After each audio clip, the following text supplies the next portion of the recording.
મિત્રો, જો માનો સાથ તમારા માટે અનમોલ છે તો ચેનલને સબસ્ક્રાઇબ કરી દો। મારું નામ રૂપાલી છે અને મારા લગ્નને 5 વર્ષ થઈ ગયા હતા અને મારી 2 વર્ષની દીકરી હતી।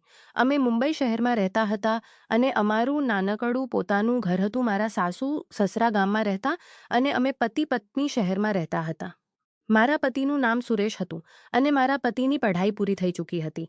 આથી મારા પતિ નોકરીની શોધમાં હતા, પરંતુ મારા પતિને ક્યાંય નોકરી મળતી નહોતી। એક દિવસ મારા પતિએ પોતાના મિત્રને ફોન કર્યો। તે પણ મુંબઈમાં રહેતો હતો, તેને પોતાનું ઘર હતું અને તે ખૂબ અમીર હતો। તેનું ખૂબ મોટું મેડિકલ સ્ટોર હતું। મારા પતિએ તેને કહ્યું, દીપક, મને તારી ઓળખણથી ક્યાંક નોકરી અપાવી દે।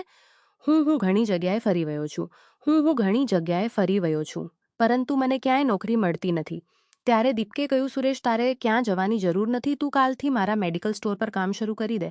કારણ કે મારા પતિનો અભ્યાસ ખૂબ જ સારો હતો અભ્યાસ ખૂબ જ સારો હતો અને ફોન મૂકી દીધો। દીપક અને તેની પત્ની એકલા રહેતા હતા કારણ કે તેને કોઈ બાળક ન હતું। બીજા દિવસથી મારા પતિ મેડિકલ સ્ટોર પર કામ કરવા લાગ્યા અને હું પણ મારા માટે નોકરી શોધતી હતી। મારા પતિએ, તું નોકરી ન શોધ। જો તું નોકરી કરવા જઈશ તો આપણી દીકરીને કોણ સંભાળજો? તું નોકરી કરવા જઈશ અને મારો ચિંતા ન કર, હવે મને નોકરી મળી ગઈ છે અને મારો મિત્ર મને સારો પગાર આપશે, એટલે તારે ક્યાંય કામ કરવાની જરૂર નથી। પરંતુ બંને કામ કરીએ તો અમારી દીકરી માટે થોડા પૈસા બચી જશે। આથી હું નોકરીની શોધમાં હતી। એક દિવસ મને એક પાર્લરમાં નોકરી મળવાઈ ગઈ અને હું એ કામ માટે તૈયાર થઈ ગઈ કારણ કે મારો પાર્લર કોર્સ ચાલી રહ્યો હતો। સાંજે જ્યારે પતિ ઘરે આવ્યા ત્યારે મેં તેમને કહ્યું, સાંભળો, મને એક પાર્લરમાં નોકરી મળવાઈ ગઈ છે અને મારે રોજ 3-4 કલાક ત્યાં જવું। મારા પતિએ કહ્યું, અરે પણ આની શું જરૂર છે અને પગાર કેટલો છે? મેં કહ્યું, સાંભળો, પગારની વાત તો તેણે જણાવી જ નથી। ત્યારે મારા પતિએ કહ્યું, તારે આપણી દીકરીને છોડીને બહાર જવાની કોઈ જરૂર નથી। તને જે જોઈએ તે હું લાવીને આપીશ। તું ઘરે જ પાર્લર શરૂ કર। મેં કહ્યું, ઠીક છે। પછી 2-3 દિવસ બાદ મેં ઘરે જ પાર્લર શરૂ કરી દીધું। હવે મારા પતિને મદદ થવા લાગી। રોજ થોડા પૈસા આવવા લાગ્યા અને તેનાથી જ ઘર પણ ચાલવા લાગ્યું। હવે બધું ઠીક ચાલી રહ્યું હતું, પરંતુ એક દિવસ અચાનક મારા પતિને હૃદયનો હુમલો આવ્યો અને તેમાં જ તેનું મૃત્યુ થયું। આ પછી મેડિકલ સ્ટોરની બધી જવાબદારી મારા પતિ પર આવી ગઈ। આથી મારા પતિ હવે સવારે જલ્દી મેડિકલ સ્ટોર ખોલવા જતા હતા। 2 મહિના વીતી ગયા અને હવે મેડિકલ સ્ટોરમાં રોજ માલકીન એટલે કે મારા પતિના મિત્રની પત્ની આવવા લાગી હતી। તે બસ આવીને બેસતી હતી। તેને કશું પણ ખબર નહોતી। મારા પતિ જ બધું સંભાળતા હતા અને રોજ સાંજે તેને પૈસા આપતા હતા। ધીરે ધીરે તેને મારા પતિ પર વિશ્વાસ થવા લાગ્યો। આથી તે ક્યારેક ઘરે જ રહેતી। મારા પતિ પૂરી ઈમાનદારીથી મેડિકલ સ્ટોર સંભાળવતા હતા, પણ તેણે મેડિકલ સ્ટોરમાં કેમેરા લગાડાવ્યો ઘરે આવીને। મારા પતિએ મને જણાવ્યું, મેં કહ્યું, સાંભળો, તેને શું ફરક પડે છે? તમે તો ઈમાનદારીથી કામ કરી રહ્યા છો। આ પછી થોડા દિવસ એમ જ વીતી ગયા। એક દિવસ માલકીન મેડિકલ સ્ટોર પર આવી અને તેણે મારા પતિને બોલાવ્યા। તે બોલી, સુરેશ, તને અહીંયા કામ કરતા ઘણા દિવસો થઈ ગયા છે અને તું ખૂબ ઈમાનદારીથી કામ કરાશો। આથી હું આખું મેડિકલ સ્ટોર તારા હવાલે કરી દઉં છું અને તારો પગાર પણ વધારી દઉં છું। હવે મારા પતિનો પગાર બેચીહજ થઈ ગયો હતો। હવે તેણે બધી જવાબદારી મારા પતિ પર નાખી દીધી અને તે નિશ્ચિત થઈ ગઈ। મારા મેડિકલ સ્ટોરની કોઈ જાણકારી ન હતી, આથી હું સંભાળી રહ્યો હતો। બધી જવાબદારી મારા પર ન નાખો, મારે ઘર માટે પણ સમય આપવો પડે છે। ત્યારે ભાભી બોલી, સુરેશ, એક કામ કર, તું તારી પત્નીને પણ અહીંયા કામ પર લઈ આવ। મારા પતિએ કહ્યું, ના। ત્યારે ભાભી, હું કાલે તમારા ઘરે તમારી પત્ની અને દીકરીને મળવા આવું છું।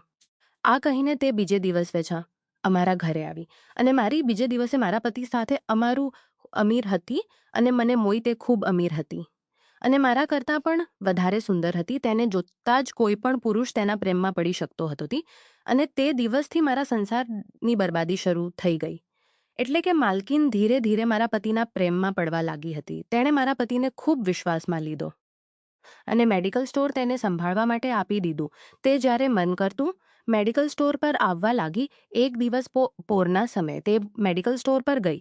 તે સમયે મારા પતિ ત્યાં બેઠા હતા। ઘણા સમય સુધી મેડિકલ સ્ટોરમાં કોઈ આવ્યું નહીં। ત્યારે તેના મનમાં શું ચાલી રહ્યું હતું તેનો મારા પતિને કોઈ અંદાજો ન હતો। ત્યારથી તેને જે સુખ જોઈતું હતું તે મળતું ન હતું। આથી તે મારા પતિ સાથે જ પોતાની ઈચ્છાઓ પૂરી કરવાનો પ્રયત્ન કરી રહી હતી। તેણે મારા પતિને કહ્યું, સુરેશ, ઘણો સમય થઈ ગયો, કોઈ આવ્યું નથી થોડા સમય માટે મેડિકલ સ્ટોર બંધ કરી દે. મારા પતિએ કહ્યું, પરંતુ ભાભી આપ ત્યારે તે બોલી, હું પણ અહીં જ છું. અમે બંને સાથે જમીશું. હું તારા માટે ખૂબ સરસ આલુના પરોઠા લાવીશું આ કહીને તેણે મારા પતિને મેડિકલ સ્ટોર બંધ કરવાનું કહ્યું. મારા પતિએ અંદરથી મેડિકલ સ્ટોર બંધ કરી દીધું. પછી બંને અંદર જમવા લાગ્યા. જમવા સમયે તે જાણી જોઈને મારા પતિને સ્પર્શ કરી રહી હતી અને આંખોથી જોઈ રહી હતી, પરંતુ મારા પતિનું ધ્યાન ન આપતા તે જમી રહ્યા હતા. જમ્યા પછી મારા પતિએ તેને કહ્યું, ભાભી હવે તમે ઘરે જાઓ. ત્યારે તે બોલી, સુરેશ મારે તારી સાથે કંઈક વાત કરવી છે. મારા પતિએ કહ્યું, બોલો ને ભાભી, તમે શું કહેવું છે? ત્યારે તે બોલી, સુરેશ મને પહેલી નજરે જ તારા પ્રેમમાં પડી ગઈ હતી અને તું રોજ મેડિકલ સ્ટોર પર આવું છું. આથી હું રોજ મેડિકલ સ્ટોર પર આવું છું અને આજે મારે તારી પાસેથી જે જોઈએ છે તે તારે આપવું પડશે. મારા પતિએ એ કહ્યું, એટલે શું કહેવા માંગો છો તમે? ત્યારે તે ઊભી થઈ અને તેણે મેડિકલ સ્ટોરનો કેમેરો બંધ કરી દીધો અને મારા પતિ પાસે જઈ તેને ગળે લગાવતા બોલી, સુરેશ મારી ઘણી બધી ઈચ્છાઓ છે અને તેને તું જ પૂરી કરી શકા છો. આમ કહી તે મારા પતિને ધીરે ધીરે સ્પર્શ કરવા લાગી. તેના સ્પર્શથી મારા પતિ પૂરી રીતે ભટકી ગયા અને તેણે તેને ગળે લગાવી લીધી. ત્યારે તે બોલી, સુરેશ મને ખબર હતી કે હું તને ખૂબ ગમું છું, પરંતુ તું કહેતા ડરતો હતો. ત્યારે મારા પતિ તેને બોલ્યા, ભાભી દીપકના જવા પછીથી હું તમારા જ વિશે પ્રેમ કરું છું, પરંતુ જ્યારે મારી પત્ની અને દીકરીનો વિચાર આવે છે ત્યારે હું ચૂપ થઈ જાઉં છું. પરંતુ આજે હું તમારા વિના રહી શકતો નથી. આ કહીને મારા પતિ તેના પ્રેમની વર્ષા કરવા લાગ્યા. હવે સાંજના 5 વાગી ચૂક્યા હતા. પછી બંને ફ્રેશ થયા અને મેડિકલ સ્ટોર ખોલી દીધું. ધીરે ધીરે મેડિકલ સ્ટોરમાં લોકો આવવા લાગ્યા. તે દિવસથી બંને રોજ બપોરે સાથે જમવા લાગ્યા. હવે મારા પતિ રોજ રાતે થાકીને ઘરે આવતા હતા અને રાતનું ખાવાનું ખાઈને તરત સૂઈ જતા હતા. મારા પતિ મને સમય જ આપતા નહોતા, કારણ કે ઘણા દિવસ થઈ ગયા હતા. મારા પતિ મને તે સુખ પણ આપતા નહોતા જે મને જોઈતું હતું. આથી મને મારા પતિ પર શંકા થવા લાગી. પછી થોડા દિવસ એમ જ વીતી ગયા અને એક દિવસ મેં મેડિકલ સ્ટોર પર જવાનો નિર્ણય લઈ લ્યો. બપોરે હું ઘરના કામથી મેડિકલ સ્ટોર પર ગઈ અને હંમેશાની જેમ મને મેડિકલ સ્ટોર બંધ મળ્યો. પરંતુ હું ત્યાં જ રોકાઈ ત્યારે મને અંદરથી કંઈક અવાજ સંભળાયો. આથી હું ત્યાં જ બેસીને મેડિકલ સ્ટોર ખુલવાની રાહ જોવા લાગી. 2 કલાક પછી તોચથી મેડિકલ સ્ટોર ખુલ્યો અને મારા પતિએ મને સામે જોયું તો તે થોડા ગભરાઈ ગયા અને બોલ્યા, રૂપાલી, તું અહીંયા શું કરી રહી છે? ત્યારે હું અંદર ગઈ અને જોયું તો માલકીન ખુરશી પર બેઠી હતી અને મારા તરફ જોઈને બોલી, રૂપાલી, કોઈ કામ હતું શું? મેં કહ્યું, ના, બસ એમ જ આવી હતી. માલકીન બોલી, બેસ. મેં કહ્યું, મેડિકલ સ્ટોર બંધ કેમ કર્યું હતું? ત્યારે તે બોલી, અમારે જમવાનું હતું, આથી બધું બંધ કર્યું હતું. મને લાગ્યું તે મારાથી કંઈક છુપાવી રહી છે. હું કંઈ ન બોલી અને ઘરે ચાલી આવી. સાંજે પતિ ઘરે આવ્યા તો મેં તેમને કહ્યું, જમવાના સમયે મેડિકલ સ્ટોર બંધ કરવાની શું જરૂર છે અને તમે બંને અંદર? ત્યારે મારા પતિએ કહ્યું, અરે એવું કંઈ નથી, તને ગેરસમજ થઈ રહી છે. ભાભી ખૂબ સારા છે અને જો તને એવું લાગતું હોય તું કાલથી મારી સાથે મેડિકલ સ્ટોર ઉપર આવ. પછી હું બીજા દિવસથી હું તેની સાથે જવા લાગી. જ્યારથી હું મેડિકલ સ્ટોર પર જવા લાગી હતી ત્યારથી તે બંને સમય જ મળતો નહોતો. આથી માલકીન મારા પર ગુસ્સેથી જોતી હતી, કારણ કે તે રોજ બપોરે મારા પતિ સાથે આનંદ લેવાની આદત થઈ ગઈ હતી અને મારા કારણે તે આનંદ લઈ શકતી નથી. એક દિવસ તેણે મને કહ્યું, રૂપાલી, તું રોજ કેમ આવ્યા છો? તારે મને તેના મનની વાત સમજાઈ ગઈ. પછી મેં પાર્લર નથી ચાલતું ત્યારે મને તેના મનની વાત દેખ વસે. ફરી મેડિકલ સ્ટોર પર ગઈ. બપોરના સમયે મેં મારા પતિને કહ્યું, તમે જમી લ્યો, હું ઘરે જઈને થોડીવાર આપણી દીકરીને સુવડાવું છું. આમ કહી મેં મારો મોબાઈલ ચાલુબામાં મૂકી દીધો અને ઘરે ચાલી ગઈ. હું ઘરે આવીને 2-3 કલાક પછી ફરી ગઈ અને છુપાઈને મારો મોબાઈલ કાઢ્યો અને જોયું જે મારા મોબાઈલમાં જોયું તે જોઈને મારા પગ નીચેથી જમીન સરકી. જેવું મેં વિચાર્યું હતું તેવું જ થયું. હંમેશાની સ્પર્શ કરવા લાગી. પછી મારા પતિ તેના સ્પર્શથી ભટકી ગયા અને તને ઘવે લગાવતા બોલ્યા, ભાભી, આજે તમે ખૂબ જ સુંદર લાગી રહ્યા છો. આ જોઈને મને મારા પતિ પર ખૂબ ગુસ્સો આવ્યો અને મેં તે વિડીયો ત્યાં જ મારા પતિને બતાવ્યું છે. ત્યારે મારા પતિએ કહ્યું, રૂપાલી, આ બધું સાચું છે, પરંતુ આમાં મારી કોઈ ભૂલ નથી. હું તને ખૂબ પ્રેમ કરું છું, પરંતુ હું ભાભીની સુંદરતા જોઈને પાગલ થઈ ગયો હતો અને તેનો સ્પર્શ થતાં જ હું મારી જાતને ભૂલી જતો હતો. મેં મારા પતિને કહ્યું, મારે એક ક્ષણ પણ તમારી સાથે રહેવું નથી, મારે છૂટાછેડા જોઈએ.